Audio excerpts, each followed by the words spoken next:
আচ্ছা, তাহলে আমরা দ্বিতীয় সূত্র নিয়ে আলোচনা করতেছি। তো দ্বিতীয় সূত্রে আমরা যদি একটু বোঝার চেষ্টা করি যে বলের সাথে ত্বরণের কি সম্পর্ক। একটা এম ভরের একটা বস্তুর উপর যদি কোনো বল প্রয়োগ করা হয়, সেটা যদি স্থির অবস্থায় থেকে থাকে, অর্থাৎ ভি যদি আমরা বা ইউ যদি আমরা স্থির ধরে থাকি, অর্থাৎ আদিবেগ যদি স্থির হয়, তাহলে এটা অবশ্যই এ ত্বরণে যাত্রা শুরু করবে। তার মানে বল প্রয়োগ করার ফলে ত্বরণ সৃষ্টি হয়। কেন বল প্রয়োগ করার ফলে ত্বরণ সৃষ্টি হচ্ছে? কারণ ত্বরণ জিনিসটা আসলে কি? বেগের পরিবর্তন, বেগের পরিবর্তনের হার। তো তার মানে বেগ আগে যেটা ছিল, পরবর্তীতে 1 সেকেন্ড পর ওটার সেম থাকবে না, বা 1 মিনিট পর ওটার সেম থাকবে। এটি তো। তাহলে এই ক্ষেত্রে এই বস্তুটা আগে স্থির ছিল, পরবর্তীতে এটা দেখা যায় এটার বেগ হয়ে গেল 1 মিটার পার সেকেন্ড। তাহলে বেগের পরিবর্তন হয়েছে না? হয়েছে। তারপর এটার মধ্যে যদি আরো বল প্রয়োগ করি, পরে আর 1 সেকেন্ড পর দেখা গেল বেগটা, অর্থাৎ ভি টুটা 2 সেকেন্ড পর হয়ে গেল 2 মিটার পার সেকেন্ড। এই যে বেগের মান আস্তে আস্তে বাড়তেছে, কখন বাড়ে? যখন বল প্রয়োগ করা হয়। তো বল প্রয়োগ করার ফলে যদি বেগের মান বাড়ে, আর বেগের মান বাড়া বা বেগের যে বৃদ্ধির হার, এটাকেই মূলত কি বলা হয়? ত্বরণ বলা হয়। এই জন্য বলের সাথে ত্বরণ সম্পর্কিত, এবং এরা সমানুপাতিক হারে সম্পর্কিত। সেম ভাবে মন্দনের ক্ষেত্রেও একইভাবে প্রযোজ্য হবে।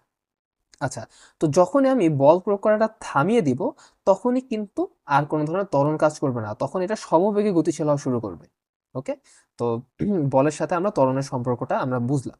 এরপর আমরা দেখব এইখান থেকে এফ ইকুয়ালস এম এর সূত্র আমরা প্রতিপাদন করতে পারি। ভালো কথা। এরপর এইখান থেকে আমরা দেখবো যে যদি এম ভরের কোন একটা বস্তু যদি আহ, মানে এম যদি 1 কেজি হয়ে থাকে, এবং এ যদি 1 মিটার পার সেকেন্ড স্কোয়ার হয়ে থাকে, তাহলে এফ ইকুয়ালস টু কত হবে? 1 KG into 1 metre per second square equals to 1 KG metre per second square. And এখানে KG metre per second square আমরা কি বলতে পারি? নিউটন বলতে পারি। তাহলে এটাকে আবার কি বলা হয়? একক বল। তাহলে আমরা একক বলের সংজ্ঞাও এখান থেকে পেয়ে গেছি। আর একক বলের সংজ্ঞা কি? 1 কেজি ভরের কোনো বস্তুর উপর যদি 1 মিটার পার সেকেন্ড স্কোয়ার ত্বরণ সৃষ্টি হয়, বল প্রয়োগের ফলে, যেই বল প্রয়োগের ফলে 1 মিটার পার সেকেন্ড স্কোয়ার ত্বরণ সৃষ্টি হয়, সেই বলটাকেই বলা হয় একক বল। আচ্ছা, তাহলে আমরা একক বলটাও পেয়ে গেলাম। একক বলের সংজ্ঞা আমরা দ্বিতীয় সূত্র থেকে প্রতিপাদন করতে পারি। আচ্ছা, আবার এইখান থেকে এই ইকুয়ালস টু আমরা কি পাই?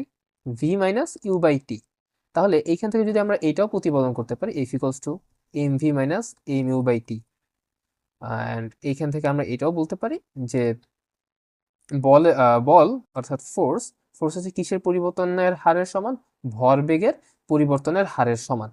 শুধুমাত্র যদি এরকম ভাবে বলতো যে ফোর্স ইকুয়ালস টু শুধুমাত্র ভরবেগের পরিবর্তন, সেটাও কিন্তু না। এখানে আমাদের খেয়াল রাখতে হবে ফোর্স হচ্ছে কি ভরবেগের পরিবর্তনের হারের সমান। ওকে। তাহলে আমরা এই জিনিসগুলো একটু খেয়াল করবো অপশনের ক্ষেত্রে, যে প্রশ্নে আসলে কি বলা হয়েছে। এই জন্য আমাদের কিন্তু মনে হয় যে সবগুলোই তো সঠিক লাগে, বা দুইটা বা তিনটাই তো সঠিক লাগে অপশন। তো খুব ক্ষুদ্র ক্ষুদ্র সূক্ষ্ম সূক্ষ্ম জায়গায় আমাদের এখানে একটু খেয়াল করতে হয়, যে ভরবেগের পরিবর্তন বলছে নাকি ভরবেগের পরিবর্তনের হারের সমান কথা বলছে। ওকে, তো এইটা আমরা একটু খেয়াল করার চেষ্টা করব। আচ্ছা, এখন যদি আমরা আচ্ছা, এবার আর একটা সূত্র কি? তৃতীয় সূত্র। তৃতীয় সূত্র থেকেও মূলত ভরবেগের যে সূত্রটা আছে সেটাকে প্রতিপাদন করা যায়। কিন্তু তৃতীয় সূত্রের মূল কনসেপ্টটা হচ্ছে যে আমরা যতটুকু ফোর্স দিব তার অপোজিটে, বিপরীতমুখী আমরা সেম ফোর্সটাই আমরা পাবো। আচ্ছা, এখন যদি আমরা এই চার্টে আসি, তখনই দেখবো যে খুব সুন্দরভাবে আমরা বুঝতে পারবো। যেমন প্রথম সূত্রে আমরা বলছি যে জড়তা সম্পর্কে আলোচনা করা হয়েছে, বলের সংজ্ঞা পাই আমরা প্রথম সূত্র থেকে। আর এই সূত্রটাই মূলত সংজ্ঞা নির্দেশ সূত্র বলের। আর দ্বিতীয় সূত্রের ক্ষেত্রে আমরা দেখবো যে বলের অভিমুখ, বলের অভিমুখ কোন দিকে? যেদিকে বেগপ্রাপ্ত হয়। তাহলে দ্বিতীয় সূত্রে আমরা বলের অভিমুখ সম্পর্কে জানবো, বলের পরিমাপ সম্পর্কে জানবো। কিভাবে? আমরা তো সূত্রই পাইছি এফ ইকুয়ালস টু এম এ। তাহলে যদি আমরা ভর বসাই আর যদি আমরা এ এর মানটা বসাই, তাহলে আমরা বলের মানটা পেয়ে যাব। তাহলে কি বুঝালো? বলের পরিমাপও আমরা পেতে পারি। তারপর বলের বৈশিষ্ট্যও পেতে পারি, অর্থাৎ এটা কি ধরনের বল সেটাও আমরা পেতে পারবো এই এই সূত্রের মাধ্যমে বা এই সংজ্ঞা থেকে। আচ্ছা, এরপর বলের সাথে ত্বরণের সম্পর্ক, এটা তো খুবই ইম্পর্টেন্টলি আমরা পেলাম। তারপর একক বল, বলের একক, সেটাও আমরা জানলাম। বলের একক কি? KG metre per second square. তাহলে মাত্রা কি হবে বলো তো? মাত্রার ক্ষেত্রে তোমরা জাস্ট কি বসাবা? একক যদি বের করতে পারো, মাত্রা খুব ইজিলি বের করা যায়। কেজির মাত্রা, কেজি কিসের একক? ভরের একক। তাহলে ভর কি? মাস, তাহলে এম। তারপর মিটার হচ্ছে কিসের একক? লেন্থের একক, তাহলে এল। আর সেকেন্ড কিসের একক? টাইমের একক, তাহলে কি? T inverse two. তাহলে এটাই হচ্ছে মাত্রা বলের। তাহলে বলের একক সম্পর্কেও জানলাম, বলের মাত্রা সম্পর্কেও আমরা জানলাম এই সূত্র থেকে। একক বল জানলাম। আচ্ছা, আর একটা হচ্ছে বলের নিরপেক্ষ নীতি। বলের নিরপেক্ষ নীতি হচ্ছে যে বস্তুর ভরবেগের পরিবর্তনটা যেদিকে হয়, বলের ক্রিয়াটা সেম দিকেই কাজ করে। তো এটা সাধারণত দেখা যায় অনেক সময় একাধিক বল ক্রিয়া করতে পারে, বাট একাধিক বল কখনো একটা একটার দিকে প্রভাবিত করবে না, একটা আর একটাকে প্রভাবিত করবে। একের ক্রিয়া অন্যের দ্বারা প্রভাবিত হয় না। তো এইটাকে মূলত বলের নিরপেক্ষ নীতি বলা হয় আর কি, যে ভরবেগের পরিবর্তন যেদিকে হবে, মানে বলের ক্রিয়াটা যেদিকে হবে ভরবেগের পরিবর্তনটা সেদিকেই হবে। আচ্ছা, তো বলের নিরপেক্ষ নীতিটাও আমরা জানলাম। তো এটা আমাদের কাছে একটু নতুন লাগতে পারে, তো এটা একটু আমরা বারবার প্র্যাকটিস করে নিব বা বারবার পড়বো। আচ্ছা, এরপর হচ্ছে এখান থেকে কি কি প্রতিপাদন করতে পারি, এফ ইকুয়ালস টু এম, এটা আমরা প্রতিপাদন করতে পারি। আচ্ছা, এরপর তৃতীয় সূত্রে আসি। তৃতীয় সূত্রে তো মূলত আমরা কি পাই, যে এফ ইকুয়ালস টু মাইনাস, আমরা যে বলটা দিব তার বিপরীতে আমরা সেম বলটাই পাবো। আচ্ছা, তো এই সূত্র অনুসারে কি কি উদাহরণ হইতে পারে, মানে কোন কোন জায়গায় আমরা তৃতীয় সূত্রটা ইউজ করতে দেখি? আমরা যদি মাটি থেকে লাফ দেই, সেক্ষেত্রে আমরা এটা দেখব। মাটি থেকে আমরা যত জোরে আমরা উপরে লাফ দিব, মানে মাটিতে আমি যত ফোর্স দিব তত উপরেই আমি উঠতে পারবো। তার মানে মাটি আমাকে সেই পরিমাণ বলটাই আমাকে দিবে। তো এই জন্য আমরা যত জোরে মাটিতে প্রেসার দিব তত উপরে আমরা উঠতে পারি, তাই না? আচ্ছা, তা আরো কি কি আছে, যেমন সেম ভাবে রকেটের উদ্যম, অর্থাৎ রকেটও কিন্তু এই যে তৃতীয় সূত্রটাকে কাজে লাগায়। তারপর নৌকা চালানো, বন্দুকের গুলি ছোড়া, পাখির আকাশে ওড়া, এগুলো সব ক্ষেত্রে আমরা দেখব যে ও একটা বল প্রয়োগ করতেছে। যেমন পাখির ক্ষেত্রে পাখি বাতাসে একটা বল দিচ্ছে, এবং এর ফলে বাতাস থেকে বিপরীতমুখী তার পাখায় বল ক্রিয়া হচ্ছে এবং সে সামনের দিকে এগিয়ে যাচ্ছে। তো এই রিলেটেড কিন্তু আমরা ম্যাথও করেছি, তাই না? এই যে লং জাম্প দেওয়া, তাহলে এইগুলো আমরা পড়ে নিব, যে কোন সূত্র থেকে আমরা কি পেতে পারি। আচ্ছা, তাহলে এটা আমি শেষ করলাম। এবার আমরা ঘাত বল আর বলের খাতে আসি। ঘাত বল জিনিসটা আসলে কি, বলের ঘাত জিনিসটা কি, এই ক্ষেত্রে আমাদের কিছু উদাহরণ দরকার প্রথমত। তো সাধারণত ঘাত বলগুলা আমরা দেখব, উদাহরণগুলোর ক্ষেত্রে আমরা দেখব যে যেখানে খুব স্বল্প সময়ে অনেক বেশি ফোর্স কাজ করে, যেমন কি একটা সংঘর্ষ বা একটা কলিশন বা একটা অ্যাক্সিডেন্ট, তারপর একটা বিস্ফোরণের ক্ষেত্রে খুব কম সময়ের মধ্যে অনেক বেশি পরিমাণ ফোর্স কাজ করে। তারপর খেলাধুলার প্রত্যেকটা ক্ষেত্রেই ঘাত বলটা খুব দরকার। যেমন ক্যারম খেলা কি অনেক খুব ফোর্সে একটা অল্প সময় অনেক ফোর্সে একটা জিনিস কাজ করে। ক্রিকেটে বা টেবিল টেনিসে আমরা দেখবো যখন ব্যাট দিয়ে বল আঘাত করা হয়। তারপর ফুটবলে যে কিক করা হয়, হাতুড়ির ক্ষেত্রে দেখবো, বাদ্যযন্ত্রে তারের ক্ষেত্রে দেখবো। এখানে সব জায়গায় দেখবো কমন দুইটা পয়েন্ট, একটা হচ্ছে ক্ষুদ্র সময়ে কাজ করে। তাহলে মূল দুইটা পয়েন্ট, একটা হচ্ছে খুব অল্প সময় কাজ করে, ক্ষুদ্র সময়, less than 1 সেকেন্ড। আর একটা হচ্ছে অনেক বেশি বল প্রয়োগ করা হয়, বেশি বল ক্রিয়া হয় ক্ষুদ্র সময়ের মধ্যে।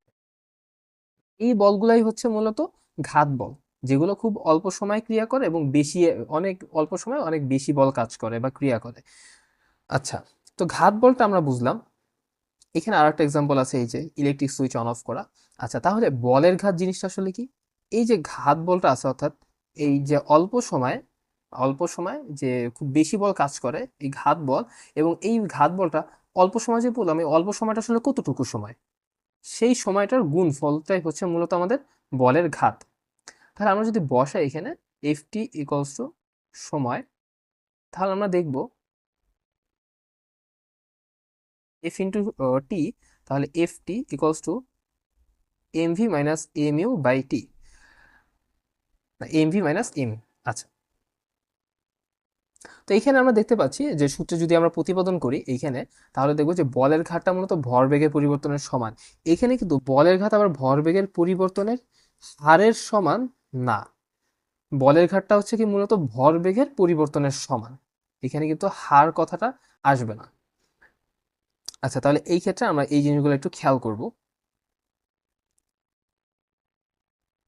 তাহলে এইখানে মূলত এদের মধ্যে পার্থক্যগুলো দেওয়া আছে, এখানে খুবই সিম্পল সিম্পল কথা বলা হয়েছে। যেমন, তো এইখান থেকে মূলত প্রশ্ন আসতে পারে কিরকম, আমরা ওই অনুসারে পড়বো যে নিচের কোনটি ঘাত বলের ক্ষেত্রে সঠিক নয়, বা নিচের কোনটি বলের ঘাতের ক্ষেত্রে সঠিক নয়।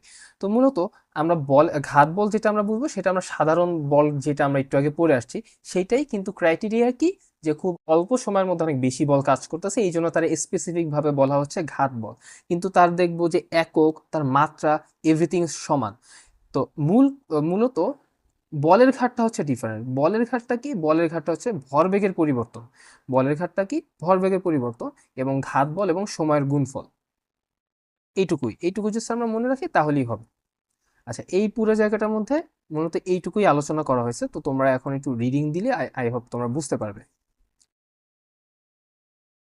তারপর এইখানে মূলত নিউটনের গতি যে সূত্রগুলো আছে সেগুলো নিয়ে আলোচনা করা হয়েছে।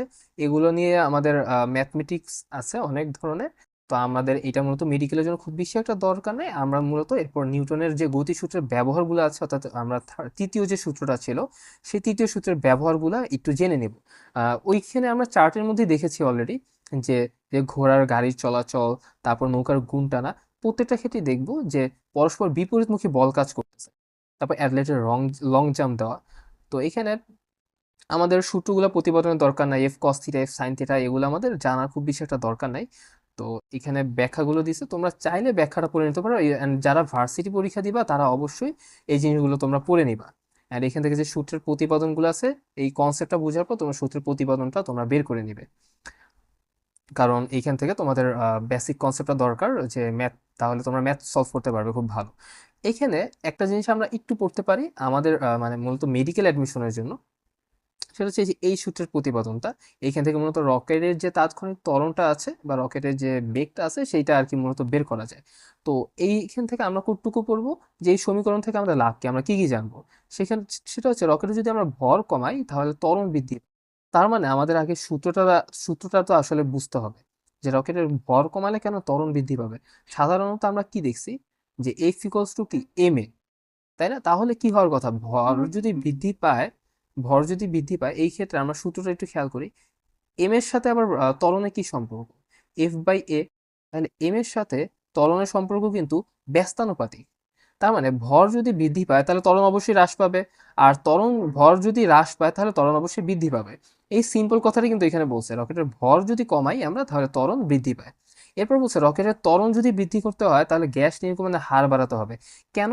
কারণ গ্যাস নির্গমনের হারটা যদি বৃদ্ধি পায়, অর্থাৎ হার মানে কি, প্রতি সময় কি পরিমাণ গ্যাস নির্গমন হচ্ছে, তাহলে প্রতি সময় যে বেশি পরিমাণ, যদি যত বেশি পরিমাণে গ্যাস নির্গমন হবে তাহলে তত বেশি বল মাটিতে প্রয়োগ করতে পারবে, এবং মাটিও তত বেশি বল রকেটের উপর প্রয়োগ করবে, ফলে রকেটটা খুব দ্রুত গতিতে উপরের দিকে উঠে যাবে, ফলে রকেটের ত্বরণ বৃদ্ধি পাবে। তাহলে এটা আমরা বুঝলাম। এরপর আলোচনা করছে যে গ্যাসের আপেক্ষিক বেগ বৃদ্ধি করলে ত্বরণও বৃদ্ধি পাবে। স্বাভাবিক, বেগ বৃদ্ধির যে পরিমাণটা বা বেগ বৃদ্ধির যে হার, সেটা কিন্তু মূলত ত্বরণ বলে, তাই না? তাহলে বেগ যত বৃদ্ধি পাবে ত্বরণও তত বৃদ্ধি পাবে, এটা তো আমাদের সিম্পল কনসেপ্ট। তাহলে এই তিনটা জিনিস আমরা জানতে পারি। তাহলে এগুলো আমরা পড়ে নেব, তাহলে হবে। পূর্ববর্তী ক্লাসে আমরা বল, বলের প্রকারভেদ, 4 ধরনের যে বল ছিল সেগুলো সম্পর্কে আলোচনা করেছি। এরপর নিউটনের সূত্র নিয়েও আলোচনা করেছি আমরা। তো নিউটনের সূত্রের মধ্যে দ্বিতীয় সূত্র থেকে আমরা প্রতিপাদন করতে পারি কি, F equals to M A, and M into পরবর্তীতে আমরা এ ইকলস টু কি লিখতে পারি, V minus U by T. কারণ ত্বরণটা আসলে কি, ত্বরণ হচ্ছে বেগের পরিবর্তনের হার। তো যখনই হার আসবে তার মানে হচ্ছে সময়ের জিনিসটাও চলে আসে। আর যদি শুধু বেগের পরিবর্তন বলে তাহলে তো শুধুমাত্র আদি বেগ আর শেষ বেগের মধ্যে যে পার্থক্য সেটাকেই বোঝায়। তো এক্ষেত্রে প্রশ্নগুলো আসলে কিরকম হয়, ভার্সিটি বা মেডিকেল অ্যাডমিশনে যে একটা ভর দেওয়া থাকতে পারে, বলতে পারে 10 কেজি একটা ভরের বস্তু, এটাকে যদি 5 মিটার পার সেকেন্ড বেগ প্রাপ্ত করতে করতে হয়, স্থির একটা বস্তু, and সেটা 10 কেজি ভর, অ্যান্ড এটাকে আমরা 5 মিটার পার সেকেন্ডে নিতে চাচ্ছি বেগ। তাহলে কত সেকেন্ডের মধ্যে আমি নিতে চাচ্ছি, ধরো 2 সেকেন্ডের মধ্যে আমি এই 5 মিটার পার সেকেন্ড বেগ অর্জন করতে চাচ্ছি। তাহলে সেক্ষেত্রে আমার ওই বস্তুর উপর বা এই 10 কেজি বস্তুর উপর কত বল প্রয়োগ করতে হবে। তো এই টাইপের আর কি এটা থাকে, অ্যান্ড আমরা কিন্তু ওইভাবে জাস্ট সূত্রের যে মানগুলো আছে ওইখানে আমরা ভ্যালুগুলো বসিয়ে দিলে উত্তর চলে আসবে।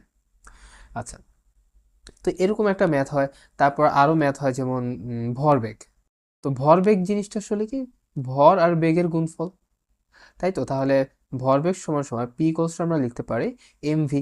তাহলে তোমার ভরের মান দেওয়া থাকতে পারে বা বেগের মান দেওয়া থাকতে পারে, অথবা তোমার ভরবেগের মান দেওয়া থাকতে পারে এবং ধরো ভরের মান দেওয়া থাকতে পারে, বলতে পারে বেগের মানটা বের করো। এরকম প্রশ্নগুলো হয়ে থাকে, খুবই সহজ প্রশ্ন হয়ে থাকে। তারপর ঘাত বলের বা বলের ঘাতের যদি ম্যাথ আসে তাহলে কি হবে, বলের ঘাতের সূত্র কি, বলের ঘাত হচ্ছে ঘাত বল ইন্টু সময়। এই ঘাত বলের শর্ট সময় যতটুকু ক্রিয়া হয়েছে ঘাত বলটা, ওই সময়টা। অ্যান্ড এটাকে আমরা আবার কি লিখতে পারি, M V minus M U, মানে ভরবেগের পরিবর্তন। তো এইভাবে আমরা এই সূত্রগুলো মনে রাখার চেষ্টা করব। অনেক সময় ডিরেক্টলি যে জাস্ট এইটাই দিবে এমন কিন্তু না। তো এরকমও বলে দিতে পারে যে M V minus M U সূত্র দিয়ে তোমার বের করা লাগতে পারে। বলে দিতেই পারে যে কোনো একটা বস্তু স্থির অবস্থায় আছে, তার মানে তার ইউ হচ্ছে 0, এবং এই স্থির অবস্থা থেকে এটাকে যদি আমি শেষ বেগ বা এটার বেগ যদি আমরা 5 মিটার পার সেকেন্ড করতে চাই, তাহলে এখানে আমার বলের ঘাতটা কত হবে। ওকে, অ্যান্ড ভরের মান দেওয়া থাকতে পারে এম ইকোয়াস টু 2 কেজি। এরকম টাইপের দেওয়া থাকতে পারে। তাহলে দেখো ইউ এর মান দেওয়া আছে, ভি এর মান দেওয়া আছে, এম এর মান দেওয়া আছে। এইভাবে আমরা ভরবেগের পরিবর্তনটা যদি বের করতে পারি তাহলে কিন্তু আমার বলের ঘাতের মান বের হয়ে যাবে। আচ্ছা, এরপর আমরা আলোচনা করতে পারি কি নিয়ে, যেমন এরপর আছে রৈখিক ভরবেগের যে সূত্রটা, আহ, যে নিত্যতা আর কি, রৈখিক ভরবেগের নিত্যতা, এই টপিকটি নিয়ে আমরা একটু আলোচনা করতে পারি। তার আগে নিউটনের গতিসূত্রের একটু সীমাবদ্ধতা নিয়ে একটু আলোচনা করি। নিউটনের গতিসূত্রের অন্যতম বড় সীমাবদ্ধতা হচ্ছে যেটা শুধুমাত্র বৃহৎ আকৃতির জন্য প্রযোজ্য। তো যাদের ভর খুব কম, আকৃতি খুব ছোট, যেমন ইলেকট্রন, প্রোটন, নিউটনের মতো মাইক্রোস্কোপিক যারা, তাদের ক্ষেত্রে কিন্তু নিউটনের মেকানিক্সের লগুলো আসলে খাটে না। তো তাদের ক্ষেত্রে কোনটা ইউজ হয়? তো এদের ক্ষেত্রে আমরা ইলেকট্রন, প্রোটন বা একদম কম ভরের যে বস্তু আছে তাদের ক্ষেত্রে আমরা কোয়ান্টাম মেকানিক্স নিয়ে আমরা পড়াশোনা করি, কোয়ান্টাম মেকানিক্সের পার্টের মধ্যে যায়। আচ্ছা, আর ক্ষুদ্র যে বস্তুগুলো তাদের ক্ষেত্রে সাধারণত কি হয়, যাদের বেগটা অনেক বেশি হয়, অর্থাৎ প্রায় আলোর বেগের কাছাকাছি। তো নিউটনের গতিসূত্র কিন্তু এই আলোর বেগের বস্তুর ক্ষেত্রে বা যারা এরকম তরঙ্গ রূপে আচরণ করে তাদের ক্ষেত্রে প্রযোজ্য না, কারণ এইসব ক্ষেত্রে তখন হচ্ছে আপেক্ষিক তত্ত্বটা চলে আসে, তখন আমরা আইনস্টাইনের লগুলো আমরা দেখি। আচ্ছা, এরপর হচ্ছে আরো কিছু আছে, যেমন এগুলো আমাদের দরকার নেই, আমরা মূলত এই ফার্স্টে যে দুইটা পয়েন্ট আছে এই দুইটাই আমরা পড়ার ট্রাই করব। আচ্ছা, এরপর আমরা নেক্সটে যাই। নেক্সট এখানে আমাদের বলের প্রকৃতি সম্পর্কে বলা আছে কিছু ক্ষেত্র, এগুলো খুব বেশি একটা দরকার নেই, আমরা এগুলো স্কিপ করবো। অ্যান্ড এই যে আমাদের রৈখিক ভরবেগের যে নিত্যতা, সেখানে আমরা চলে আসলাম। তো রৈখিক ভরবেগের নিত্যতা আসলে সূত্রটা কোথা থেকে আসছে? নিউটনের কততম সূত্র থেকে? নিউটনের তৃতীয় সূত্র থেকে আসছে। তাহলে নিউটনস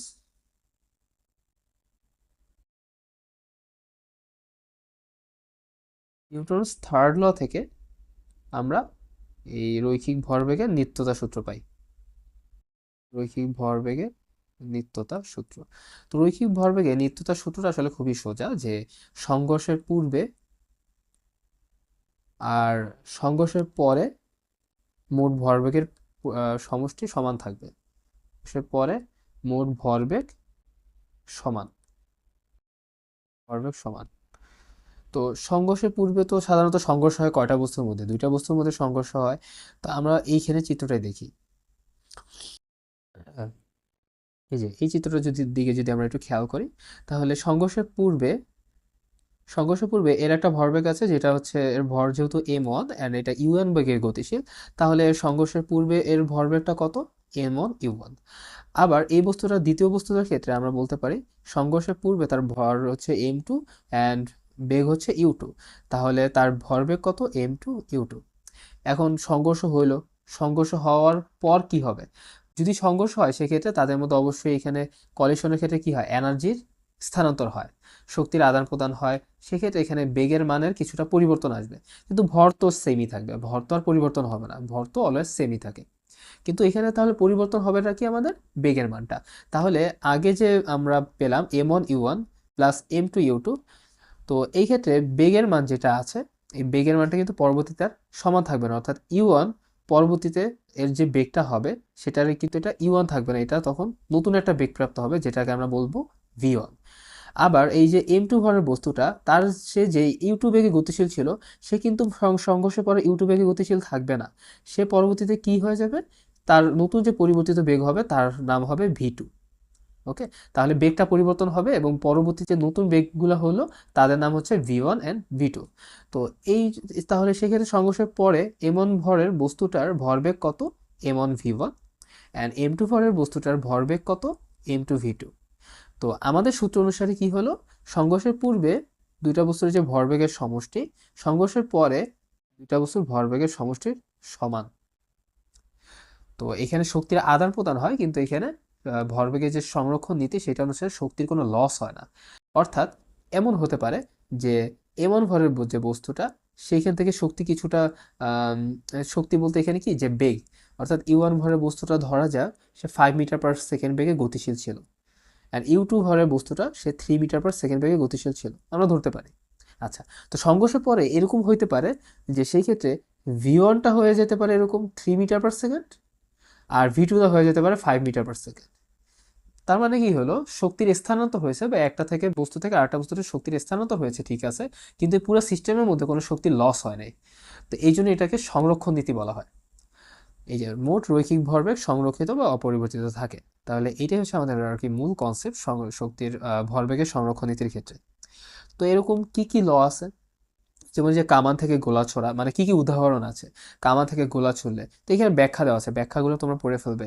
তারপর যে আরোহী নৌকা থেকে যদি লাফ দেয়, তো এই যে সংরক্ষণ নীতিটা এটা মেনটেন করার জন্য তখন কি হয়, যখন একজন এই যে ধরো এই ছেলেটা, এই বালকটা সেখান থেকে লাফ দিবে, তো লাফ দেওয়ার পর সে সামনে যাবে, আর এই সংরক্ষণ নীতিকে বজায় রাখার জন্য নৌকাটা আবার কি করবে, পিছনের দিকে যাবে, তাহলেই ভরবেগের সংরক্ষণ নীতিটা বজায় থাকবে। সেম ভাবে কামান থেকে গোলা ছোড়ার ক্ষেত্রেও সেম, যে গুলি যাবে সামনের দিকে, অ্যান্ড ব্যালেন্স করার জন্য কামান যেটা আছে যেখান থেকে এই গুলিটা বের হয়েছে, এটা কিন্তু যে পিছনের দিকে চলে আসবে।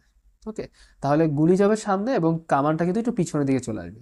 এরকম রাইফেলের ক্ষেত্রেও সেম, যারা রাইফেল ফায়ার করে তো সেক্ষেত্রে আমরা দেখি তারা ওই ভরবেগটা প্রশমিত করার জন্য তারা কাঁধের দিকে কিন্তু রাখে, তাই না, রাইফেলটাকে কাঁধের সাথে হেলান দিয়ে রাখে। তো ভরবেগের সংরক্ষণ নীতিতে হচ্ছে এরকম রকেটও চলে। তো এই উদাহরণগুলো আমরা জাস্ট একটু খেয়াল রাখবো, কারণ অনেক সময় পরীক্ষায় এসে থাকে যে নিচের কোনটির ক্ষেত্রে ভরবেগের সংরক্ষণ নীতি উদাহরণ হয় বা প্রযোজ্য, এই টাইপের প্রশ্নগুলো অনেক সময় হয়। যেমন এই যে বন্দুকের পশ্চাৎবেগ নির্ণয়, এটা কিন্তু আমরা খুব কমনলি আর কি পড়ে আসি, তাই না, বন্দুকের পশ্চাৎবেগ নির্ণয়, এন্ড এটা কিন্তু অনেকটা সোজা, বন্দুকের পশ্চাৎবেগ নির্ণয়। তারপর হচ্ছে এই যে নৌকার ক্ষেত্রে যেটা, এখানে কনসেপ্টগুলো মোটামুটি সেমই, কারণ হচ্ছে তারা প্রথমে দুইটাই কিন্তু তারা স্থির থাকে, অর্থাৎ তাদের আদি ভরবেগ কিন্তু জিরো, সেটা নৌকার ক্ষেত্রেও এবং মানুষের ক্ষেত্রেও। আবার যদি আমি বন্দুক নিয়ে চিন্তা করি তাহলে এখানে দুইটা জিনিস থাকে, তাই না, বন্দুকে কি থাকে, বন্দুক থাকে আর হচ্ছে কি গুলি থাকে। তো কলিশনের আগে কিন্তু দুইজনেরই বেগ জিরো, অর্থাৎ ইউ1ও জিরো, ইউ2ও জিরো। তাহলে সেই ক্ষেত্রে আমার এ1 ইউ1 প্লাস এম2 পুরো পার্ট টাইমে জিরো পাই। অ্যান্ড শুধুমাত্র আমরা কি পাবো, সংঘর্ষের পরে তার একটা বেগ পাবো। বেগটা কিরকম, যেমন গুলি যদি সামনের দিকে যায়, বন্দুক যাবে কি পিছনের দিকে, তাহলে সেক্ষেত্রে গুলির একটা বেগ থাকবে আর বন্দুকের একটা বেগ থাকবে।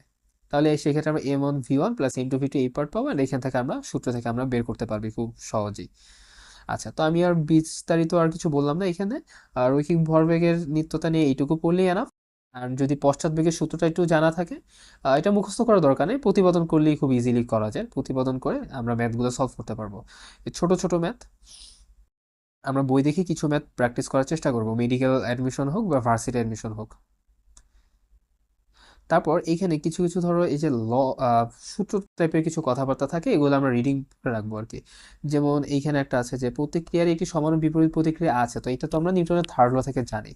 তো এইটারই আবার ধরো এটার একটু সুন্দরভাবে দেখো, একটা সমীকরণ আকারে ব্যাখ্যা করছে, এফ ইকুয়ালস টু মাইনাস আর, যা ক্রিয়া ও প্রতিক্রিয়া ভিন্ন, অন্য কোনো বল ক্রিয়া না করলে রৈখিক ভরবেগের কোনো পরিবর্তন হয় না। তাহলে দেখো নিউটনের থার্ড ল থেকে ভরবেগের যে নিত্যতার সূত্র, সেইখানে দেখো একটা সংযোগ স্থাপন করা হয়েছে, যে ক্রিয়া প্রতিক্রিয়া ছাড়া অন্য কোনো বল ক্রিয়া না করলে রৈখিক ভরবেগের কোনো পরিবর্তন হয় না। তাহলে রৈখিক ভরবেগের পরিবর্তন তাহলে কখন হবে, মানে এই যে সংরক্ষণ নীতি যেটা আছে, এই সংরক্ষণ নীতিটা কখন এখানে একটা ঝামেলা হতে পারে, যখন এখানে কোনো একজন থার্ড পার্টি আসবে, মানে বাহির থেকে কোনো একটা বল প্রযুক্ত হবে, কোনো সিস্টেমের বাহির থেকে, বাট এই সিস্টেমের মধ্যে কোনো ধরনের ভরবেগের পরিবর্তন হবে না। মানে এটা আমরা বুঝলাম, এই লাইনগুলো আমরা পড়ে ফেলবো, ক্রিয়া না থাকলে প্রতিক্রিয়া থাকে না, ইত্যাদি ইত্যাদি। আচ্ছা, উদাহরণগুলো তো আমরা বললাম, এগুলো সবই নিউটনের থার্ড ল এর সাথে সম্পর্কিত, এন্ড উদাহরণগুলো তোমরা পড়ে ফেলবা। আচ্ছা, এখানে একটা লিফটের প্রতিক্রিয়ার একটা ব্যাপার আছে, এইখান থেকে অনেক সময় ম্যাথ এসে থাকে, ভার্সিটিতে বেশি আসে, মেডিকেলে এই পর্যন্ত কখনো আসে না এইখানের ম্যাথগুলা। আচ্ছা, তো লিফটের ম্যাথ, লিফটের ক্ষেত্রে এখানে কয়েকটা কনসেপ্ট আছে এখানে।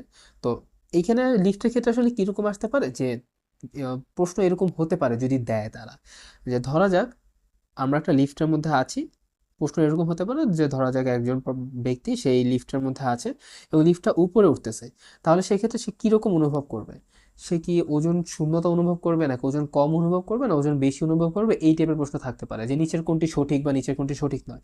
ফিজিক্সের প্রশ্নগুলো এরকমই হয়, একটা তোমার থিওরি দেওয়া থাকবে অপশনে, অ্যান্ড এরকম বলা থাকবে যে নিচের কোনটি সঠিক বা নিচের কোনটি সঠিক নয়, এই টাইপের কথাবার্তাগুলো থাকে। আচ্ছা, তো সেই ক্ষেত্রে আমরা এটা কিভাবে পড়তে পারি, তো সাধারণত আমরা যদি একটু বড় করে আঁকি, এটা যদি একটা লিফট হয়, আমরা একদম খুব বেসিক একটা কনসেপ্ট নিয়ে আমরা চিন্তা করব, একদম খুব সিম্পলি চিন্তা করব। তো এই মানুষটার ক্ষেত্রে তার ভরটা কোন দিকে কাজ করতেছে, নিচের দিকে কাজ করতেছে, যেটা হচ্ছে আমরা ডাব্লিউ ইকুয়ালস টু এমজি ধরতে পারি। আর তার একটা প্রতিক্রিয়া বল পাচ্ছে না, লিফট একটা তাকে নিউটনের থার্ড ল অনুসারে তাকে একটা কিন্তু প্রতিক্রিয়া বল দিচ্ছে, সেটা কোন বরাবর? উপরের দিকে দিচ্ছে, তাই না? মানে তার ওজনের বিপরীত। তো ধরা যাক লিফটটা স্থির অবস্থায় আছে। লিফটটা স্থির অবস্থায় থাকা মানে কি, আমি যদি W/R ইকুয়ালস টু করি তাহলে সেটা কি 0। তার মানে এই যে লিফটও স্থির আছে এবং আমিও কিন্তু স্থির অবস্থায় আছি, সবই এখানে স্থির অবস্থায় আছে। তাহলে সেই ক্ষেত্রে ডাব্লু যে পরিমাণ দিচ্ছে অ্যান্ড ডাব্লু যে পরিমাণ হচ্ছে, আরও কিন্তু সেম পরিমাণই বল প্রয়োগ করতেছে, তাই না? কারণ ক্রিয়া প্রতিক্রিয়া অলওয়েজ সমান হয়ে থাকে। অর্থাৎ আমি যে পরিমাণ ওজন আমার লিফটের উপর কাজ করবে, লিফট সেম প্রতিক্রিয়াটাই আমার উপর প্রয়োগ করবে। তাহলে এটার আমরা বলতে পারি যে নেট যে ফোর্সটা আছে, অর্থাৎ W plus and minus R equals to 0। তো নেট যে ফোর্সটা আছে সেটার মানটা কি? 0 এই ক্ষেত্রে। আবার আমি যদি এইভাবেও চিন্তা করি, R plus minus W equals to 0, যেইভাবে আমি লিখি না কেন 0ই আসবে। কিন্তু এখন যদি এরকম হয় লিফটটা উপরের দিকে উঠতেছে, লিফটটা উপরের দিকে উঠতেছে অ্যান্ড লিফটেরও তো একটা ভর আছে, তাই না? লিফটের একটা ভর আছে।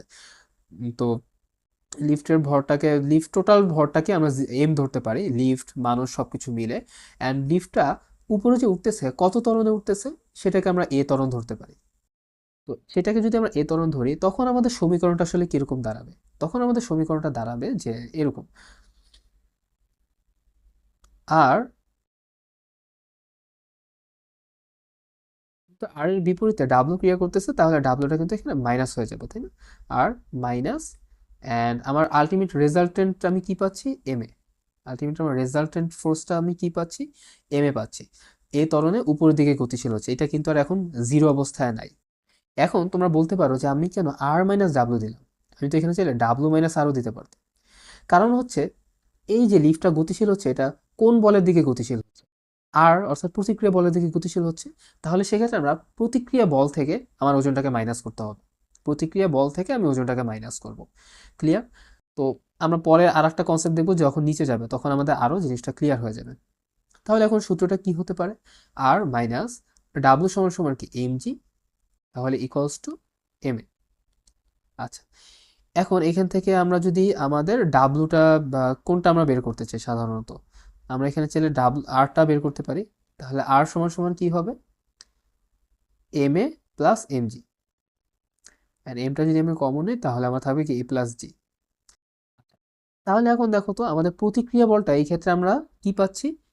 এম এ প্লাস এম জি। তাহলে প্রতিক্রিয়া বলটার সাথে এখানে কিন্তু আমাদের এম এর মানটা, এম জির মানটা যোগ হয়ে গিয়েছে।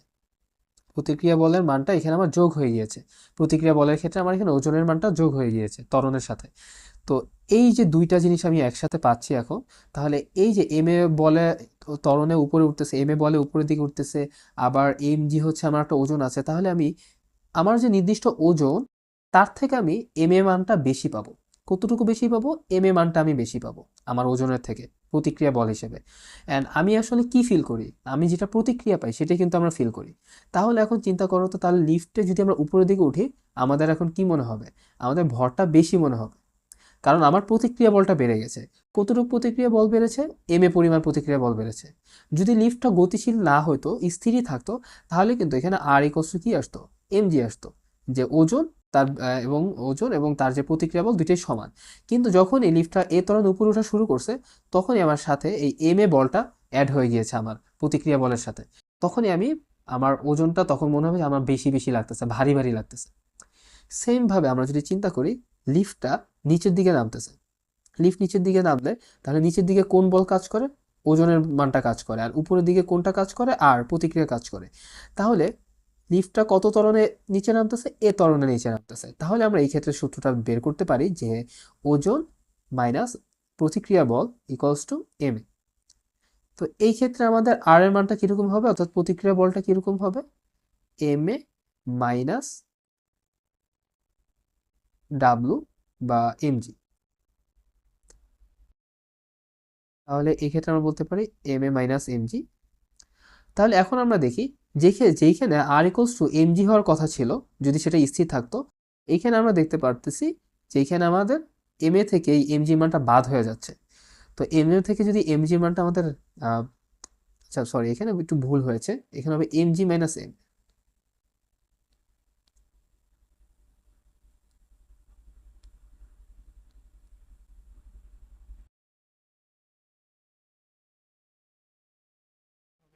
আর equals to mg minus ma। তাহলে যেখানে আমাদের হওয়া উচিত ছিল r ইকুয়ালস টু mg, সেখান থেকে আমাদের এই আমাদের যে ওজন তার থেকে m এর মানটা বাদ হয়ে যাচ্ছে। তাহলে আমরা দুই দুই ক্ষেত্রেই দেখতেছি, যদি উপরে উঠে সেক্ষেত্রে আমার m এর ভ্যালুটা আমার ওজনের সাথে অ্যাড হচ্ছে, আর যদি আমি নিচে নামি তাহলে সেক্ষেত্রে আমার m এর ভ্যালুটা আমার ওজন থেকে বাদ হয়ে যাচ্ছে নিচে নামার কারণে। কারণ নিচে নামার ক্ষেত্রে কি হয়, আমাদের গ্র্যাভিটি কাজ করে। তো গ্র্যাভিটির পক্ষে যখন আমরা যাব তখন আমাদের ওজন কম অনুভব হবে। তো এটা হচ্ছে আমাদের মূল দুইটা কনসেপ্ট আর কি। অ্যান্ড এই দুইটা যদি তোমরা বুঝে থাকো তাহলে তখন তোমরা ইজিলি বাকিগুলো বের করতে পারবা। যে লিফট যখন স্থির থাকে বা যখন হচ্ছে লিফটটা স্থির থাকে বা সমবেগে ওঠানামা করে, তখন আসলে কি হবে, তখন কিন্তু বস্তুর ওজনে কোনো আপাত পরিবর্তন ঘটবে না। কারণ কি, কারণ তখন তো আমার সমবেগ মানে কি, সমবেগে মানে হচ্ছে এ ইকুয়ালস টু জিরো। এ যদি জিরো হয়ে থাকে তাহলে সেক্ষেত্রে কিন্তু আর ইকুয়ালস টু এমজি থাকে। তার মানে যে পরিমাণ আমার ওজন কাজ করবে ওইটাই আমি প্রতিক্রিয়া বল হিসেবে পাবো এবং ওইটাই আমার অনুভব হবে। আচ্ছা, আবার লিফট যদি অবাধে নিচে নামে, অবাধে নিচে নামা মানে কি বোঝাচ্ছে, অবাধে নিচে নামা বোঝাচ্ছে যে সেই ক্ষেত্রে আমরা যেটাকে এ ধরছি, তো ও কিন্তু আর এ থাকবে না, কারণ লিফটে তার তখন লিফট অবাধে কখন নিচে নামবে, যখন তার তারটা ছিঁড়ে যেতে পারে, তখন এ আর জিটা কিন্তু সেম হয়ে যাবে। তাহলে সেই ক্ষেত্রে কি দাঁড়াবে, এম জি মাইনাস এর মানটাও কি জি। তাহলে এম জি মাইনাস জি, এম জি মানে কি, তখন পুরোটা জিরো হয়ে আসে এইখানে যখন হচ্ছে অবাধে নিচে নামে। তাহলে সেক্ষেত্রে আমরা কিন্তু কোনো ঊর্ধ্বমুখী বল অনুভব করব না। তাহলে তখন আমার কি হবে, একদম টোটালি ওয়েটলেস মনে হবে, কারণ আমার লিফটটা আমাকে কোনো ফোর্সই দিচ্ছে না। ওকে, তাহলে সেক্ষেত্রে আমরা সম্পূর্ণ ভারহীন বা ওয়েটলেস মনে করব। আচ্ছা, আর এরপর যখন লিফটটা অভিকর্ষ ত্বরণ অপেক্ষা আরো বেশি ত্বরণে নিচে নামে, মানে তখন আসলে কি মনে হতে পারে, তখন অতি ভারহীনতা মনে হবে, অতি ভারহীনতা। এই কেস সাধারণত আমরা পাই না। সাধারণত এরকম আমরা দেখি, যদি লিফটের তারটা ছিঁড়ে যায় তখন সে জি এর বেগে, মানে জি ত্বরণে অর্থাৎ অভিকর্ষ ত্বরণের যে ইটা আছে, ভ্যালুটা আছে 9.8 মিটার পার সেকেন্ড স্কোয়ার, সেই ত্বরণে সে নিচে নামবে, তখন আমরা আর এর ভ্যালুটা জিরো পাই, অর্থাৎ কোনো প্রতিক্রিয়া কাজ করে না, এবং তখন কিন্তু একটু শূন্যও ভেসে থাকে অনেক সময়। আর এই ক্ষেত্রেও এটা সেম ভাবে কাজ করে, যে লিফট যখন অভিকর্ষ তরণকে বেশি ত্বরণের নিচে নামে তখন দেখা যায় মানুষটা তখন আর ইসে থাকে না, মেঝেতে থাকে না, তখন সে ছাদের দিকে চলে যায়, অর্থাৎ শূন্যে ভেসে ওঠে, অতি ভারহীনতা অনুভব হবে। তাহলে এই ছিল আমাদের মোটামুটি লিফট রিলেটেড কনসেপ্ট, লিফটের সূত্রটা। আমার মনে হয় এখানে তোমাদের কনফিউশন কাজ করবে না কোনো। আচ্ছা দেখো, এরপর আমরা কৌণিক রিলেটেড কথাবার্তাগুলো নিয়ে আলোচনা করব। এখানে আমাদের একটু সূত্রগুলো একটু বোঝা দরকার। এখানে আমাদের মাত্রা, একক, তারপর হচ্ছে এদের মধ্যে যে রূপান্তরটা, এইগুলো নিয়ে আমরা আলোচনা করব। তাহলে এই লেকচারে এখন আমরা কৌণিক বেগ, রৈখিক বেগ, অর্থাৎ কৌণিক যে ব্যাপারগুলো আছে কৌণিকের সাথে এবং কৌণিকের সাথে রৈখিকের যে সম্পর্ক সেগুলো নিয়ে আলোচনা করব। তো আমরা বেগ থেকে শুরু করতে পারি।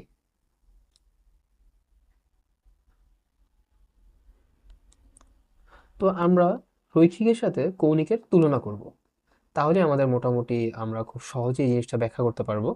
যেমন রৈখিক বেগ সম্পর্কে আমরা কি জানি, যে রৈখিক বেগ মানে হচ্ছে প্রতি একক সময় কতটুকু সরণ হচ্ছে বা কতটুকু দ্রুত অতিক্রম করতেছে, সেটাই আমরা এইভাবে আমরা রৈখিক বেগটা বের করে থাকি।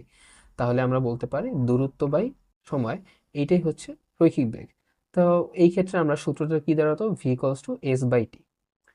আচ্ছা, তো কৌণিকের ক্ষেত্রে তাহলে ব্যাপারটা কিরকম দাঁড়াবে, আমরা যদি একটা বৃত্ত আঁকার চেষ্টা করি তাহলে এখানে আমরা দেখব কৌণিকের ক্ষেত্রে এই যে টোটাল যে বৃত্তটা, তার দূরত্বটা আসলে কত, তার যে দূরত্ব বা এই যে কৌণিক দূরত্ব, তার তো আসলে শুধু দূরত্ব না, কৌণিক দূরত্ব। তাহলে এই পুরো কৌণিক দূরত্বটা আসলে কত, two pi, two pi radian, two pi radian. And এই পুরা টু পাই রেডিয়ান অতিক্রম করতে তার কত সময় লাগবে, সেটাকে আমরা সাধারণত ক্যাপিটাল টি দিয়ে প্রকাশ করে থাকি। অ্যান্ড কৌণিক যে বেগটা, সে কৌণিক বেগটাকে আমরা ওমেগা দিয়ে প্রকাশ করে থাকি। তাহলে রৈখিক বেগের সূত্র হচ্ছে V equals to S by T, আর কৌণিক বেগের সূত্র হচ্ছে omega equals to two pi radian by T. এবং অনেক সময় এটাকে এইভাবে প্রকাশ করা যায়, যেহেতু টিটা হচ্ছে অনেক সময় পর্যায়কাল ধরা হয় বা একটা সময় ধরা হয়, তো এইটাকে আবার পরবর্তীতে আরো ভাগ করা যায়, যেমন হচ্ছে টি বাই এন এরকম আকারে ভাগ করা যায়। অ্যান্ড এনটা হচ্ছে কি এখানে সংখ্যা বোঝায়। তো এত আমাদের বিস্তারিত দরকার নেই মেডিকেলের জন্য, এগুলা সাধারণত ভার্সিটি বা বিশেষ করে ইঞ্জিনিয়ারিং অ্যাডমিশনে এরকম ছোট ছোট ম্যাথ দিয়ে থাকে, তখন একটু ডিপে যেতে হয়। আচ্ছা, তা আমাদের মোটামুটি এটুকু জানলেই হবে। And এইখান থেকে আমরা বেগের এককটা কি বের করেছিলাম, দূরত্বের একক হচ্ছে কি মিটার, আর সময়ের একক হচ্ছে কি সেকেন্ড, তাহলে মিটার পার সেকেন্ড। আর এটা যদি আমরা মাত্রা বের করি তাহলে কি হবে, তাহলে মিটার হচ্ছে কিসের একক, লেন্থের একক, তাহলে এল। আর সেকেন্ড হচ্ছে কিসের একক, টি এর একক, তাহলে T inverse one. T inverse one, L T inverse one, এটা হচ্ছে আমাদের মাত্রা। আচ্ছা, এখন যদি আমরা তাহলে কৌণিক বেগের ক্ষেত্রে আমরা বের করতে চাই এককটা, তাহলে কি হবে, 2π রেডিয়ান, তাহলে এখানে আমরা কি পাচ্ছি, রেডিয়ান। আর নিচে কি আছে, সময়, তাহলে এটা হবে কি, per second, radian per second, এটা হচ্ছে কৌণিক বেগের একক। আচ্ছা, এখন রৈখিক বেগ এবং কৌণিক বেগের মধ্যে আমরা সম্পর্ক স্থাপন করি, কি হতে পারে তাহলে, সেটা হবে ভি ইকুয়ালস টু ওমেগা আর, বা এটাকে এইভাবে লেখা যায়, ওমেগা ইন্টু আর। আচ্ছা, তো এই ধরনের যে ইনফরমেশনগুলো আছে এগুলো আমরা একটু দেখার চেষ্টা করবো এখানে এই বইতে। তো আমরা মোটামুটি এই জিনিসগুলো নিয়ে এখানে মোটামুটি আলোচনা করেছি, এবং এই ফিগারটা আমরা একটু আগে দেখিয়েছি। এখানে আরেকটা যে ব্যাপার সেটা হচ্ছে, যদি পুরাটাকে আমরা ধরি সেই ক্ষেত্রে কিন্তু হচ্ছে এটা 2π রেডিয়ান ধরি, বাট এটা কিন্তু মূলত হচ্ছে কি কৌণিক দূরত্ব। এখন কৌণিক দূরত্ব এরকম হতে পারে যে এইখান থেকে সে মোটামুটি থিটার কোণে তার কৌণিক সরণ ঘটছে, তাহলে সেক্ষেত্রে কিন্তু ওমেগা ইকুয়ালস টু কি হবে, থিটা বাই টি, বা এই থিটাটুকু অতিক্রম করতে তার টোটাল এই যে ছোট হাতের টি সময় লাগছে, তাহলে তখন আমরা ছোট যে টিটা আছে সেটাতে আমরা প্রকাশ করতে পারি omega equals to theta by T. আমাদের মোটামুটি আই থিঙ্ক ক্লিয়ার হলো। এবং এইখানে এই যে এখানে আর একটা কনসেপ্ট আছে, এটা যে ধান মাড়াইয়ের ক্ষেত্রে দূরবর্তী গরুকে কি বেশি বেগে হাঁটতে হবে না কম বেগে হাঁটতে হবে। তো আমরা এই ধরনের ইনফরমেশনগুলো মনে রাখার চেষ্টা করব, কারণ হচ্ছে কি ফিজিক্সে এরকম প্রশ্নগুলো বেশি হয়ে থাকে যে নিচের কোনটি সঠিক নয় বা এই টাইপের আর কি। তো সেই ক্ষেত্রে আমাদের তথ্যগুলো আসলে আমাদের যাচাই করা শিখতে হবে বা জানতে হবে। তো ধান মাড়াইয়ের ক্ষেত্রে কেন দূরবর্তী গরুকে সবচেয়ে বেশি বেগে হাঁটতে হয়, এটা যদি আমি ব্যাখ্যাটা জানি তাহলে কিন্তু আমাদের অপশন চুজ করাটা খুবই ইজি হয়ে যাবে। আচ্ছা, তো এটার ব্যাখ্যাটা আমরা এই যে সূত্রের মধ্যে পেয়ে যাব, যেহেতু ভি ইকুয়ালস হচ্ছে ওমেগা ইন্টু আর। তো এই ক্ষেত্রে আমরা জানি কি যত আর যত বেশি হবে, তাহলে আর যদি বেশি হয় অর্থাৎ আহ, গরুটা যত দূরে হবে কেন্দ্র থেকে, অর্থাৎ যত ব্যাসার্ধের দিকে হবে, ব্যাসার্ধ যত বেশি হবে, সেই ক্ষেত্রে কিন্তু কৌণিক বেগটাও তত বেশি হতো। এরপর আমরা যাব, এরপর আমরা আলোচনা করব কৌণিক ত্বরণ নিয়ে। ও তার আগে এখানে আর একটা ব্যাপার আছে যে ঘড়ির এই যে সেকেন্ডের কাঁটার, মিনিটের কাঁটার এবং ঘন্টার কাঁটার যে কৌণিক বেগগুলো আছে এগুলো আমরা একটু জানার চেষ্টা করি। তো এটা বের করা খুবই আসলে ইজি। কেন ইজি, এখানে আমি একটু দেখাই দিই যে কৌণিক বেগ সমান সমান আমরা কি জানি, 2π রেডিয়ান বাই টি। এটা আমরা সাধারণ সূত্র হিসেবে আমরা জানি। আচ্ছা, এখন এইখানে যদি এরকম হয় যে একটা সেকেন্ডের কাটার ক্ষেত্রে আমরা চিন্তা করি, তাহলে সেকেন্ডের কাটা কিন্তু 60 সেকেন্ড হচ্ছে একবারই পুরোটা ঘুরে আসতে পারে। তাহলে সেক্ষেত্রে সেকেন্ডের কাটার ক্ষেত্রে টি ইকুয়ালস টু বা পর্যায়কালটা কত, 60 সেকেন্ড। আর পুরা যেটা ঘুরে আসে পুরাটা হচ্ছে কি 2π রেডিয়ান, কৌণিক দূরত্ব হচ্ছে 2π রেডিয়ান। তাহলে এটাকে আমরা এই সূত্র আকারে প্রকাশ করতে পারি, বা আমরা এইভাবে লিখতে পারি, পাই/30 রেডিয়ান পার সেকেন্ড। আচ্ছা, তো ভ্যালুতে যাওয়ার দরকার নেই, যে এখানে যেমন 0.105 রেডিয়ান পার সেকেন্ড লিখেছে, এইটা আমাদের না জানলেও হবে, আমাদের এই পর্যন্ত যদি আমরা লিখতে পারি বা জানি, তাহলেই মোটামুটি হয়ে যাবে, কারণ এই পর্যন্ত অপশনগুলো দেওয়া থাকতে পারে। আচ্ছা, এরপর মিনিটে কাটার ক্ষেত্রে যদি আমরা চিন্তা করি তাহলে কি হবে, উপরে 2π তো ঠিকই থাকবে, কারণ যেহেতু পুরাটা ঘুরে আসে বলছে, পুরাটা ঘুরে আসলে কত কৌণিক দূরত্ব হয়, 2π রেডিয়ান হয়। আচ্ছা, নিচে সময়টা কত হবে, সময়টা হবে যেহেতু 1 মিনিট, এখন 1 মিনিটে যেহেতু মিনিটের কাটা, তো মিনিটের কাটা কি করে, 60 মিনিটে হচ্ছে পুরো একবার পুনরাবৃত্তি করে ঘুরে আসে, তাহলে সেক্ষেত্রে হচ্ছে কি 60 মিনিট। আর আমরা এখানে কি টিটা কি মিনিটে প্রকাশ করব, না আমরা সেকেন্ডে প্রকাশ করব। তাহলে 1 মিনিটে কত সেকেন্ড, 1 মিনিট হচ্ছে 60 সেকেন্ড, তাহলে 60 মিনিটে কত হবে, 60 গুণ 60। তাহলে আমরা নিচে লিখবো কি 60 × 60।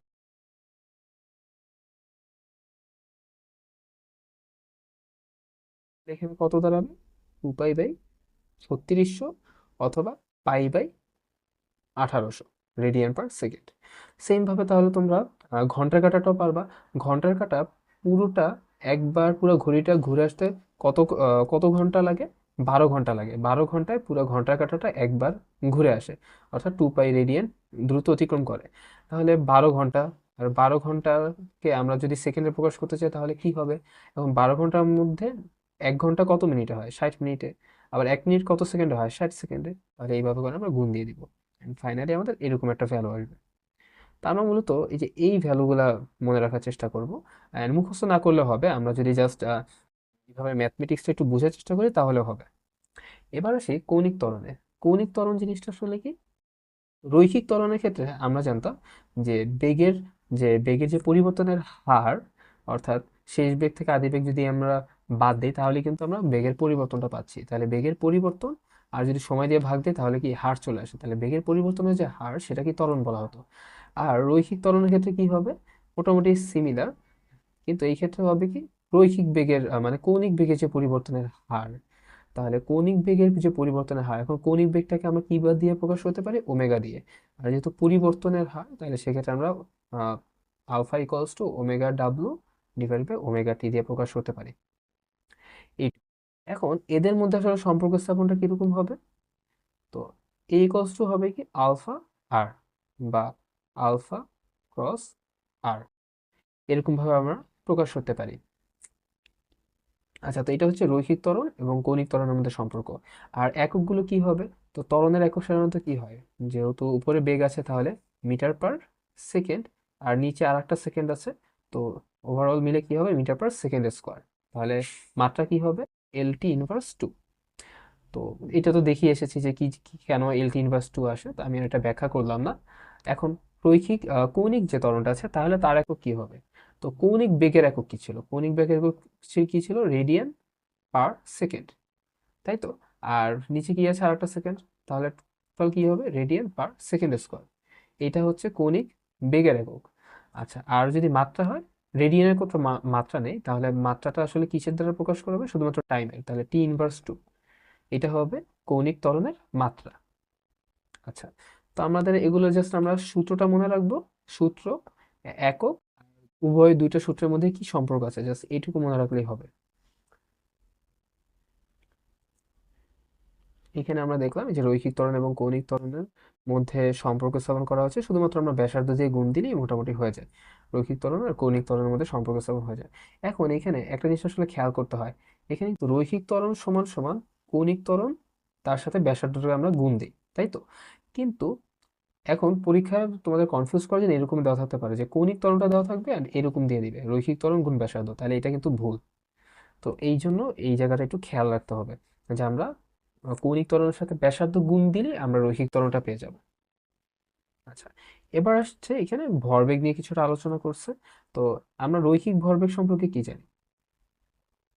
রৈখিক ভরবেগ পি ইকুয়ালস টু ভর ইনটু বেগ, অর্থাৎ P equals to M V. কিন্তু কৌণিক ভরবেগটাকে আমরা কি দ্বারা প্রকাশ করি? এল দিয়ে প্রকাশ করি। এন্ড কৌণিক ভরবেগটা আসলে কি হবে তাহলে? আহ, কৌণিক ভরবেগটা তাহলে কি হবে?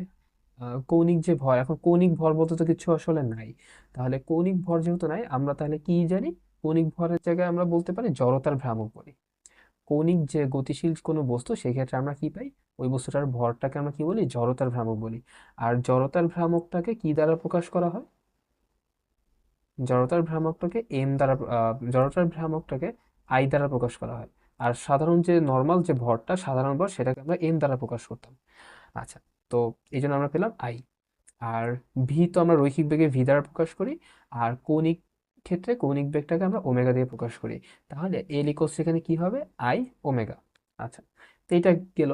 এখন পি আর এল এর মধ্যে আমরা যদি সম্পর্ক স্থাপন করতে চাই তাহলে কি দাঁড়াবে? তাহলে এই ক্ষেত্রে যেটা দাঁড়াবে, এইখানে কিন্তু ওই যে আগের মতো কিন্তু রৈখিক বেগ সমান সমান এই যে এল ক্রস আর, এটা কিন্তু হবে না। এইখানে কিন্তু ব্যাপারটা একটু ডিফারেন্ট কৌণিক ভরবেগের ক্ষেত্রে। কারণ এর আগে আমরা কি দেখেছি যে রৈখিক বেগ সমান সমান কৌণিক ত্বরণ গুণ ব্যাসার্ধ, মানে কৌণিকের সাথে আমরা ব্যাসার্ধটা গুণ। তারপর শুরুর দিকে আমরা কি বলছি? আমরা ভি ইকুয়ালস টু ওমেগা আর, মানে আমরা রৈখিক বেগ সমান সমান কৌণিক বেগ গুণ ব্যাসার্ধ। কিন্তু এইখানে কিন্তু রৈখিক বেগের একটু মুছে নেই এটা। আচ্ছা, তো এইখানে কিন্তু এই জিনিসটা আর হবে না, রৈখিক বেগ সমান সমান কৌণিক বেগের সাথে ব্যাসার্ধটা গুণ হবে না। এখানে কি হবে? কৌণিক বেগ সমান সমান ভেক্টর কৌণিক বেগ সমান সমান আর ক্রস পি। অর্থাৎ এখানে আর আর পি এর মধ্যে কি হবে? ক্রস গুণন হবে। পরবর্তীতে আমরা এটাকে লিখতে পারি কি? ইটা আর পি সাইন থিটা, যেটা ভেক্টরের সূত্রের মধ্যে, ভেক্টর চ্যাপ্টারে আমরা এগুলো পড়ে এসেছি ভালো মতো, তাই না? তো এই সূত্রটা দাঁড়াবে। তো এই জায়গাটা আমাদের একটু খেয়াল করতে হবে, তাহলে এটা কিন্তু আগের দুইটার সাথে তেমন একটা মিল নেই, মানে সূত্রের ক্ষেত্রে। এখানে আমরা দেখতেছি রৈখিক ভরবেগের সাথে আরটার একটা ক্রস গুণন হয়েছে। এবং এইখানে পি ক্রস আর কেন হলো না, এইভাবে প্রশ্ন আসতে পারে না, কারণ পি ক্রস আর মানে কিন্তু তাহলে এটা উল্টা দিক হয়ে যাবে। তো আর ক্রস পি মানে একরকম দিক বোঝাবে এবং পি ক্রস আর মানে আর এক রকম দিক বোঝাবে, তাহলে দুইটা কিন্তু এখানে ভেক্টরের ক্ষেত্রে ক্রস গুণনের ক্ষেত্রে কিন্তু আগে পরে হলে কিন্তু দিকটা চেঞ্জ হয়ে যাবে। আচ্ছা, তো এইখানে একটা কিছু বাংলা কথা আছে, তো সেক্ষেত্রে এরকম বলা হইতে পারে যে কৌণিক ভরবেগটার মান আসলে কি নির্দেশ করে। কৌণিক ভরবেগটার মান আসলে নির্দেশ করে কোনো বস্তু কণার ভরবেগ। এই যে কোনো বস্তু কণার যে ভরবেগটা আছে অর্থাৎ যে পি, এবং এই যে কোনো বস্তু কণার যে ভরবেগ এবং ঘূর্ণন কোণ কেন্দ্র হতে ভরবেগের যে ক্রিয়ালেখার লম্ব দূরত্ব। তো এই যে এটা মানে আসলে কি বোঝায়, যে আমরা যদি এই লাইনটার দিকে একটু খেয়াল করি, তা এটা মানে বোঝাচ্ছে যে কোনো বস্তুর ভরবেগ কি, পি, আর কি বলেছে, যে ক্রিয়ারেখার লম্ব দূরত্বের গুণফল, ঘূর্ণন কেন্দ্র হতে ভরবেগে ক্রিয়ারেখার লম্ব দূরত্বের গুণফল, এই মানটা আসলে কত, এই জিনিসটা আসলে আর সাইন থেটা। তাহলে কোন বস্তুর ভরবেগের সাথে আমি যদি ওই বস্তুর কেন্দ্র হতে ক্রিয়ারেখা লম্ব রেখার গুণফলটাকে আমরা গুণ দিয়ে দিই, তাহলে আমি কৌণিক ভরবেগ পেয়ে যাই। আচ্ছা, এখন কথা হচ্ছে তাহলে এইটা আমি কেমনে পেলাম আর সাইন থিটাটা। এইখানে এই যে সুন্দর মতো এখানে ছবিটা দেওয়া আছে, যে এটা যদি এদিকে আর হয়, এটা যদি থিটা হয়, তাহলে এই রেশিও এইটা আমরা কত পাবো, আমরা এখানে উপাংশ বের করলে লম্বাংশ বের করলে তাহলে কত পাবো, আর সাইন থিটা পাবো। এটা আর হলে তাহলে এটা হবে কি আর সাইন থিটা, যেহেতু এটা থিটা কোণ।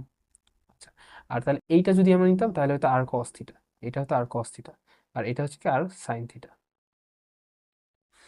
আচ্ছা, তো এখন এখানে আমাদের আরো কিছু সূত্র আছে এই ক্ষেত্রে। তো আমরা যদি কৌণিক ভরবেগের সাথে আমরা তাহলে কি কি পেলাম, একটা হলো কৌণিক ভরবেগ আই এর ইকুয়ালস টু আই ওমেগা, তারপর কৌণিক ভরবেগের সমান সমান পেলাম আর ক্রস পি বা আর পি সাইন থিটা, তারপর এটাকে আমরা এইভাবে প্রকাশ করছি পি ইন্টু আর সাইন থিটা। আচ্ছা, এখন কৌণিক ভরবেগের সাথে আমরা যদি রৈখিক ভরবেগের একটা সম্পর্ক স্থাপন করতে চাই তাহলে কি হতে পারে, তো সেই ক্ষেত্রে আমরা যদি এইটা লিখি যে যেহেতু আর পি সাইন থিটা, তো এই ক্ষেত্রে আমরা ধরলাম থিটাটা হচ্ছে 90 ডিগ্রি, তাহলে সাইন থিটা সমান সমান কত আসবে, 1। আচ্ছা, তাহলে এল ইকোয়ালস টু কি বলা যায়, আরপি বলা যায়। আচ্ছা, সেই ক্ষেত্রে পি ইকোয়ালস টু আমরা কি বলতে পারি, এমভি বলতে পারি। তাহলে এই ক্ষেত্রে আমাদের সূত্রটা কি দাঁড়ালো, এল ইকোয়ালস টু আর এমভি, বা আমরা বলতে পারি এল ইকোয়ালস টু এমভি আর, এটাও লেখা যায়। আচ্ছা, আমরা আরেকটু প্রতিপাদন করার চেষ্টা করি, ভি এর মানটা যদি এখন আমরা বসাই, ভি এর সাথে আমাদের কৌণিক ভরবেগের সূত্রটা আমরা জানি না, ভি এর সাথে কৌণিক বেগের রৈখিক বেগ সমান সমান কি, কৌণিক বেগ গুণ ব্যাসার্ধ, এটা আমরা লিখতে পারি, একটু আগে আমরা দেখে এসেছি। তাহলে সেটা যদি আমি লিখি এম ইন্টু ওমেগা আর ইন্টু আর, তাহলে সেক্ষেত্রে কি দাঁড়ালো, এম ওমেগা আর স্কোয়ার, এম ওমেগা আর স্কোয়ার। আচ্ছা, তাহলে এইটাও কিন্তু রৈখিক ভরবেগের সূত্র। এখন তোমাদের যদি নিচে মানে অপশনে দেওয়া থাকে, তো সেই ক্ষেত্রে কিন্তু এটা মুখস্থ করে অ্যান্সার করা খুব টাফ। তো তোমাদের এটা অবশ্যই সূত্র থেকে প্রতিপাদন করে আসতে হবে।